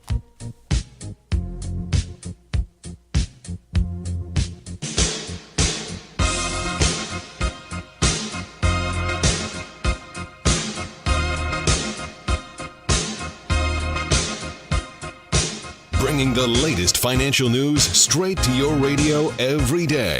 It's the Financial Exchange on the Financial Exchange Radio Network. Hi, this is Chuck Zada from the Armstrong Advisory Group. Your home is more than just a place to live. It's part of your story. In retirement, real estate can play a powerful role in how you manage your wealth and plan for the next generation. Passing property to family members isn't always easy. One child might want to keep the home while another prefers to sell it. Maintenance costs, taxes, and distance to healthcare services are all important factors that need to be considered, which is why having a clear plan can help prevent family stress while keeping your wishes front and center. Our new guide, Owning Real Estate in Retirement, is designed to help you fit your property into a long-term strategy that supports your life today and preserves what matters most for your future. Get your free copy right now by calling 800-393-4001. That's 800-393-4001, or request the guide at armstrongadvisory.com. The proceeding was paid for by Armstrong Advisory Group, a registered investment advisor. Nothing in the ad or in any Armstrong guide is specific financial, legal, or tax advice. Consult your own financial, tax, and estate planning advisors before making any investment decisions. Armstrong may contact you to offer investment advisory services. It happens all over Massachusetts. Can you tie my shoes? In every home and every community. Be careful on your bike. Learning can happen anytime, anywhere. We'll see you at practice this weekend. And no matter how learning takes place in your family's life, DESE is there as your partner. The Massachusetts Department of Elementary and Secondary Education. Never stop learning. Find out more at mass.gov/back-to-school. Sponsored by the Massachusetts Department for Elementary and Secondary Education. As a busy mom to 4 kids, my to-do list is full. Trying to fit in exercise, eating right, and prioritizing self-care can feel next to impossible. While we can't add more hours to the day, we do have a great resource to help. Go Red for Women has easy tips, tools, and information to help you and your family live a healthier life. So to all the moms, the aunts, grandmothers, and amazing women out there doing it all, visit GoRedForWomen.org/momlife today. You take care of them, Go Red for Women will take care of you. The U.S. Virgin Islands isn't just a postcard. It's alive with rhythm, culture, and celebration. This December through early January, St. Croix lights up with the Crucian Christmas Festival, a heritage carnival tradition dating back to the 1800s. There are incredible parades through Frederiksted as the festival village buzzes with live music, reggae, soca, and local island beats, as well as streets filled with the scent of authentic Caribbean flavors. Beyond the festival, there's St. Thomas, fresh with cruise hub energy, duty-free shopping, and panoramic views at Maggins Bay. St. John is quiet, wild, and pure, where every trail and beach is its own adventure. Explore one island or all three. Each offers something unique, all with warm hospitality and that easy island vibe. Travel from New England could not be easier. There's no passport needed and no money to exchange. This holiday season, plan your escape and fall naturally in rhythm with the heartbeat of the islands. Visit usvi.com and book your trip today. That's visit usvi.com. This is Tucker Silva of the Financial Exchange Show, and I'm joined today by estate planning attorney Todd Lutzke from the law firm of Cushing & Dolan with your Financial Exchange quick tip of the day. And today we're talking about joint revocable trusts. Todd, for couples who already have wills in place, why might it make sense to look at a joint revocable trust, and what can it do that a simple will can't? Yeah, this is important because a lot of people believe that wills are an estate plan, when really a will is a won't. I've said it many times. It won't avoid probate. It won't reduce estate taxes. It won't protect assets from the nursing home. You're going to need some kind of trust to do that. So that's the most important reason why a will is not enough. Then you need to think about, well, what kind of trust are you doing? Well, in this case, we're talking about joint trusts. And boy, folks, these are so underutilized, but they are really powerful for moderate estates. And today, moderate estates are, below 15 million with the exemption as high as it is. So you can actually make it easier for folks. Put all the assets into this trust. You can jointly put your brokerage accounts and real estate in the trust. It's simple. You don't have to split assets between two trusts. Ease of operation, and it's going to reduce estate taxes, avoid probate, and provide a bloodline plan for your family, even to the extent where if you want to protect it from future creditors and divorces of the kids, you can do that in the trust as well. And the will won't do any of that. Cushing & Dolan have been helping families like yours for more than 40 years now. Learn how you can avoid probate, eliminate estate taxes, protect your kids' inheritance, and keep your money in your family. Request this brand new guide from Cushing & Dolan called The Simplicity of Joint Revocable Trusts. Call 866-848-5699. That's 866-848-5699, or you can request it from their website, legalexchangeshow.com. The proceeding was paid for and the views expressed are solely those of Cushing & Dolan. Cushing & Dolan and or Armstrong Advisory may contact you offering legal or investment services. Cushing and Armstrong do not endorse each other and are not affiliated.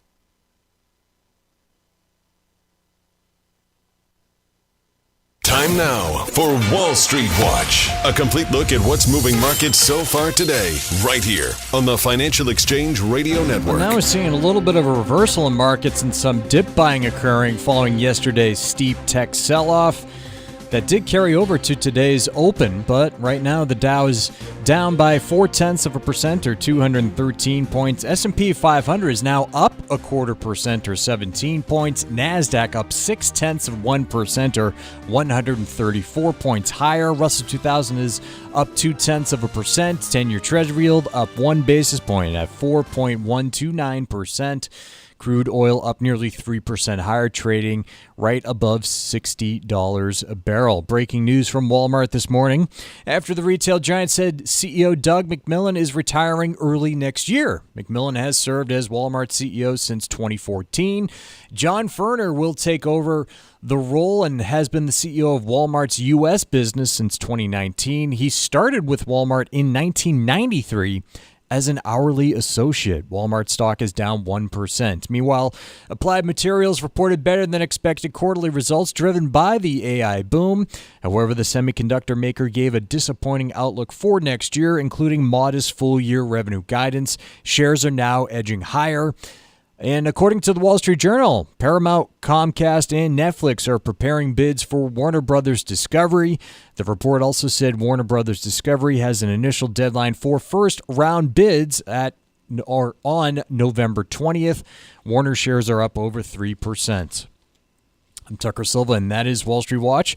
And in the previous segment, we asked you the trivia question, what year was Bitcoin created? That would be 2009. John from Franklin, Mass. is our winner today, taking home a Financial Exchange Show t-shirt. We play trivia every day here on the Financial Exchange. See complete contest rules at financialexchangeshow.com. Paul, a few stories regarding retirement kind of came across our desk the last couple of days. One, Verizon announcing that they plan to cut about 15,000 jobs in their company under the leadership of their new CEO.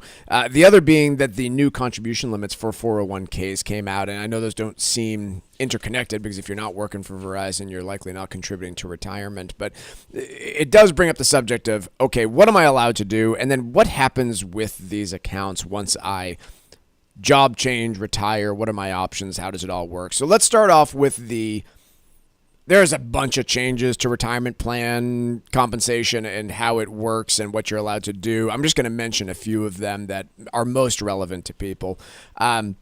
One, if you are contributing to a traditional 401k or Roth 401k or 403b, last year or 2025, you could do up to $23,500. That's getting a $1,000 bump. You can now do $24,500 in 2026. If you are making more than $150,000, and I don't understand how they're going to do this yet, so more to come on this subject, but if you make more than $150,000 and your employer is making matching contributions for you, then those, what was the story there? Those are required to now go into the Roth, I believe it is. That's correct. Yeah. Again, making it so that you have to pay the taxes up front on some of these items. Your catch-up contributions, so if you're over the age of 50, you're going to be able to do an extra $8,000 a year, so that's bringing your annual contribution if you're over the age of 50 to $32,500.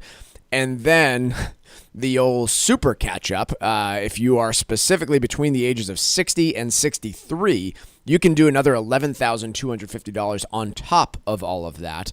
The traditional IRAs and Roth IRAs also got bumps, so you're going to be able to do a little bit more to your IRA or to your Roth. The catch-up there got bumped up as well. That's now indexed to inflation, so an extra $1,100 if you're contributing to the IRAs. But this does affect just about everybody out there in terms of these limits of what you can and cannot do, and so it's an important thing to review. I would say more important and more complex than this are two other factors, though, Paul. One, I was meeting with somebody the other day. His wife had contributed to a Roth account when she was younger. Last 5 years, it's been sitting at a bank because they kind of left it there and didn't know what to do with it and didn't know the rules. What are your options with your retirement accounts if you started one on your own and are now working for an employer that offers one, or if you leave your employer? Like, what can you do with those? Three options you can usually consider. One is you can usually, for the most part, roll a former retirement plan into your new employer plan. You have to check to make sure it works in all cases, but for the most part, you could do that. The second option is you could roll it into an IRA or Roth IRA to be managed at any brokerage firm out there. You pick your place. Or the third is you cash them out, but you have to be very careful, obviously, with that. You can also sometimes leave them there. Right, or you could just leave it behind. Right, I'm just talking about alternatives to leaving it there. Yeah. Or you can cash it out, obviously, like I was mentioning, but you just got to make sure you're aware of penalties there. But it is important, Mike, because you alluded to instances where you've seen accounts left behind that are not being properly invested in. Yeah, they may be smaller sums, but it is so important that they are participating in the market and being invested. I can think of one example where I had a client who was working at Kraft Heinz, and a portion of his 401k plan was in the stock of the company. You can look up Kraft Heinz and how they've performed over the last 5-6 years. It hasn't been great, and we had at least scrutinized it and said, hey, 10% of your 401k is in this position, and ultimately we ended up rolling it out and not having that exposure. But if he had just left it there, it was a pretty significant portion of his 401k that wouldn't have fared that well, or at least wouldn't have been looked at. Yeah, the other piece that I frankly see often and get worried about, believe it or not, I know this sounds ridiculous to people that pay close attention to their finances, but you would not believe the number of people who just leave their accounts behind, then they happen to move because you move a lot when you're in your 20s, you lose track of it, you don't have the login anymore, and frankly, it can even become abandoned property in some cases. Yeah. It does happen here and there. And so you need to know your options when it comes to funding your own retirement. It gets way more complicated than Paul and I have even laid out. You mentioned the case of company stock within a 401k. That's an entire industry on its own of specialization about what to do with your company stock within your 401k. There is a lot that you need to do on the checklist, especially when you are changing jobs when it comes to retirement. If you have questions about it, if you are facing down retirement, or if you're decades away from it but you're considering a job change, talk to the folks at Armstrong so we can give you guidance on how to handle these different big changes. It affects everything from your insurance coverage to your retirement and more. The number is 800-393-4001. We offer free consultations throughout New England. Again, that number to book yours, or at least request a call back, is 800-393-4001. The proceeding was paid for by Armstrong Advisory Group, a registered investment advisor. Nothing in the ad or in any Armstrong guide is specific financial, legal, or tax advice. Consult your own financial, tax, and estate planning advisors before making any investment decisions. Armstrong may contact you to offer investment advisory services. We have to cover this story. Tucker sent it to us yesterday during the program, but here's how Robinhood will deliver bags of cash to your doorstep safely. That is a huge presumption that Robinhood will, in fact, deliver bags of cash to your doorstep safely.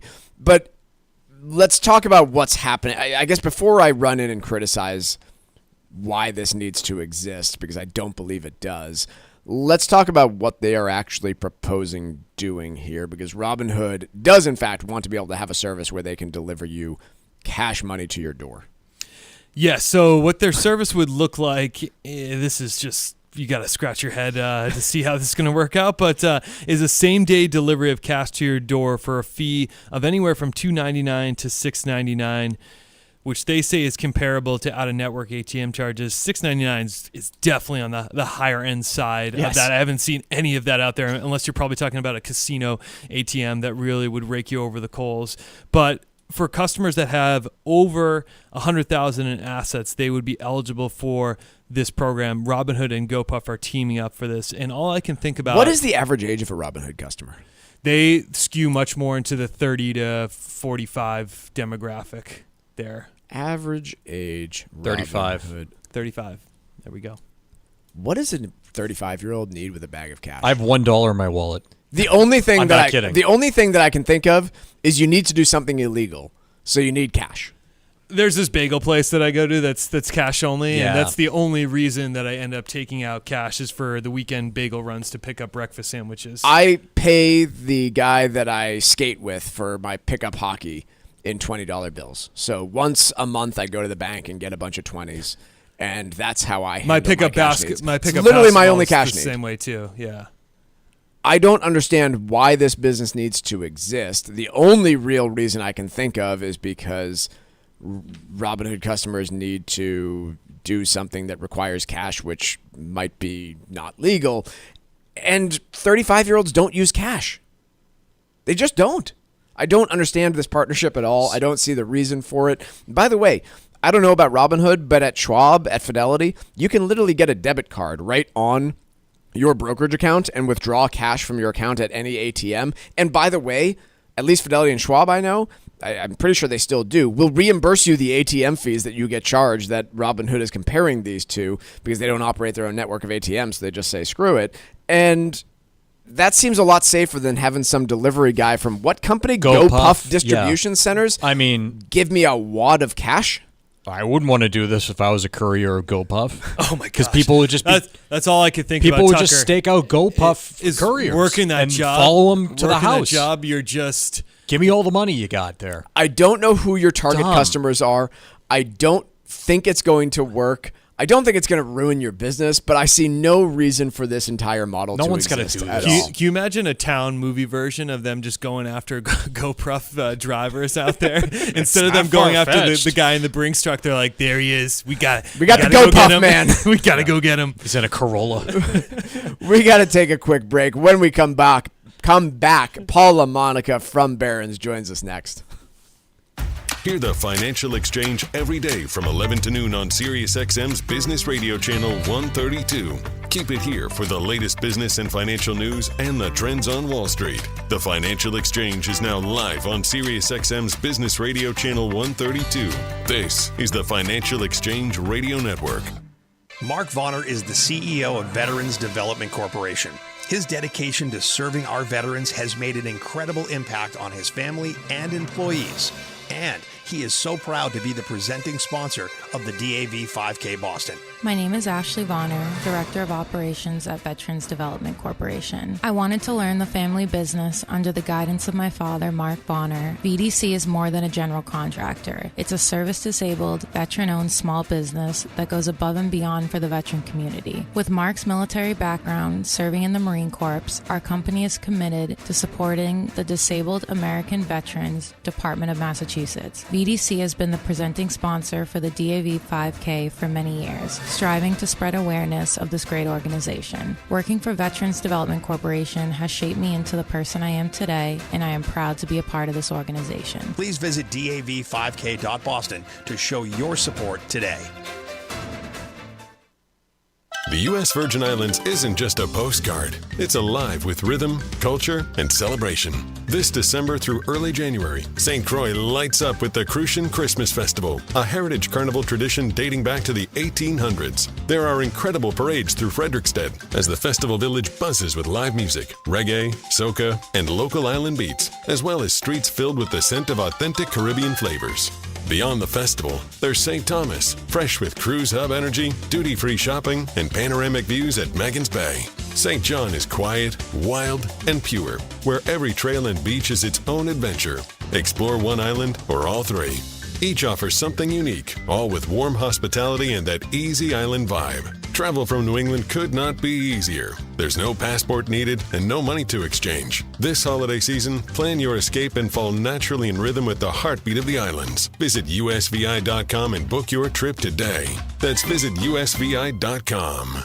Are you over the age of 50? Want peace of mind and financial security for your family? Here's an important message to you from Senior Care USA. The average funeral now costs over $10,000. That leaves your loved ones the burden of paying your debts and funeral costs. Our plans start as low as $1 per day and will pay your family up to $30,000 to help pay for your funeral and other expenses. There are no medical exams. Your rates will never increase, and your plan cannot be canceled, regardless of your medical conditions, as long as you make your premium payments. Get up to $30,000 in final expense insurance. Call now for free information. Just answer a few simple questions and get approved right over the phone in just a few minutes. Call right now. Call 800-378-3818. 800-378-3818. 800-378-3818. That's 800-378-3818.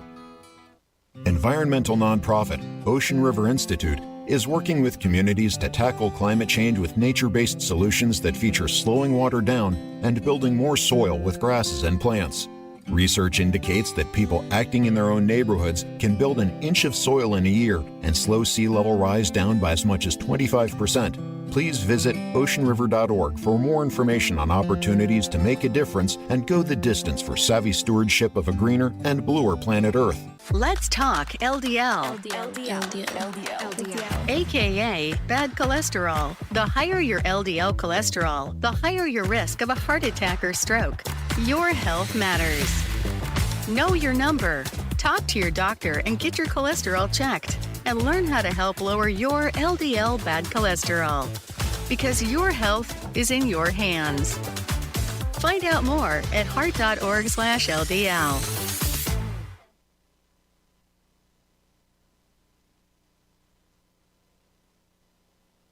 The Financial Exchange streams live on YouTube. Subscribe to our page and stay up to date on breaking business news all morning long. This is the Financial Exchange Radio Network. Ladies and gentlemen, the weekend. This segment of the Financial Exchange is brought to you by the U.S. Virgin Islands Department of Tourism. Your next incredible vacation is a click away. And if you act fast, you could be on St. Croix to experience their Crucian Christmas Festival taking place this December through early January. Discover the magic of this long-standing tradition with incredible food, music, and entertainment. Or just go soak up the sun, stroll along white sand beaches, and feel the rhythm of the heartbeat of the islands. The USVI is America's Caribbean paradise. Plan your escape now at visitusvi.com. That's visitusvi.com. Joining us now is Paul LaMonica from Barron's. And Paul, I'm glad you're here because, quite honestly, all of my attention has been sucked into the AI trade and private credit over the last several months. But it's worth pointing out that Bitcoin, back in early October, reached, I think, an all-time high of $125,000 per coin. Has since fallen. I think today it was below $95,000 briefly. Talk to us about some of the big events recently in companies surrounding crypto. Circle is one that reported earnings recently and you wrote about.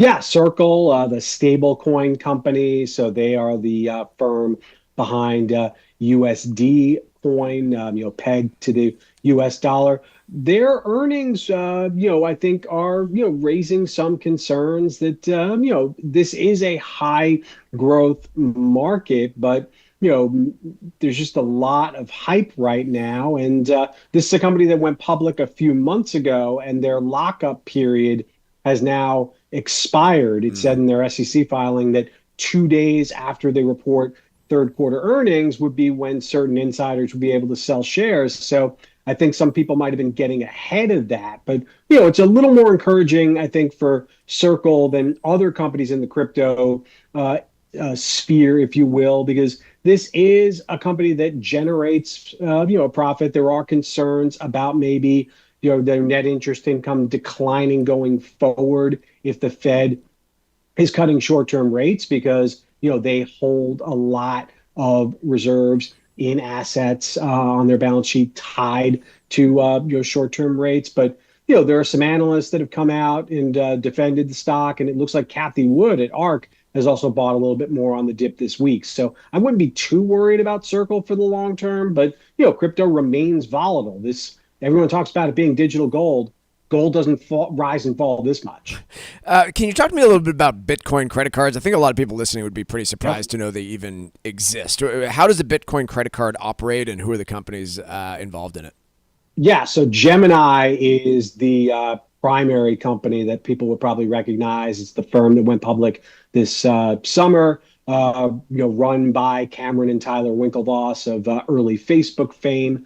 And they have credit cards that allow users to get rewards in Bitcoin, Ether, XRP, Solana, some of the other top cryptocurrencies. And the company's using that as a way to try and get, people who may want these cards to also trade crypto on their platform.